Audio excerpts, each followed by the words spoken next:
படமாக எடுக்கிறதுக்கான உபகரணம் எல்லாமே ஆனால் என்கிட்ட ஒரு நல்ல டீம் அமையலை அப்படின்னு ஒரு நண்பர் வந்து கேட்டிருந்தாரு. இது ஒரு ஒரு பெரிய பிலாசபிக்கல் கொஸ்டின்.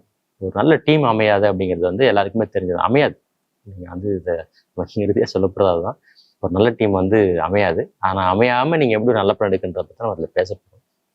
நல்ல டீம் அமையறதுக்கான ஒரு சாத்தியக்கூறு வந்து நாங்கள் வந்து ஆரம்பத்தில் உருவாக்கணும்.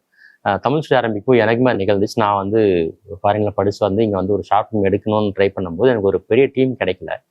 அப்புறம் எனக்கு வந்து எல்லாருமே வந்து கணவனை திட்டிட்டு இருந்தாங்க. நல்லா வேலை இருக்குது, அதை போய் பார்க்காம நீ எதுக்கு இந்த மாதிரி உருப்படாத வேலை பார்த்துட்டு தான் திட்டினாங்க.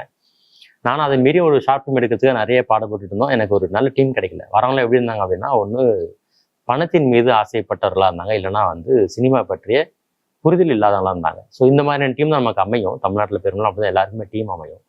பட் இந்த டீம் இருக்கிறத வச்சுட்டு, இருக்கிறத பெஸ்ட் வச்சுட்டு நம்ம ஒரு நல்ல படம் எடுக்கிறதுக்கான சாத்தியக்கூறுகள் தான் ஆராயணும். ஸோ அதனால் நாங்கள் என்ன பண்ணுறோம்னா, எனக்கே அது பெரிய பர்சனல் எக்ஸ்பீரியன்ஸாக இருந்தது. நாங்கள் வந்து தமிழ் ஸ்டூடியோ 2008 ஆரம்பிக்கும் போது குறும்பட வட்டம் அப்படின்னு ஒரு நிகழ்ச்சி நாங்கள் ஆரம்பித்தோம். அந்த நிகழ்ச்சியோட முக்கியமான நோக்கமே என்னவா இருந்துச்சு அப்படின்னா, இப்போ எல்லாரும் கேட்குற மாதிரி ஒரு டீம் உருவாக்குறது தான். அது நிகழ்ச்சி வந்து யார் வேணா வரலாம். அப்போ வந்து இந்த மாதிரி ஃபேஸ்புக்கில், இன்ஸ்டாகிராமில், யூடியூப் வந்து ஆரம்பித்து 2 வருஷம் தான் இருந்தது. ஸோ இந்த மாதிரி பெரிய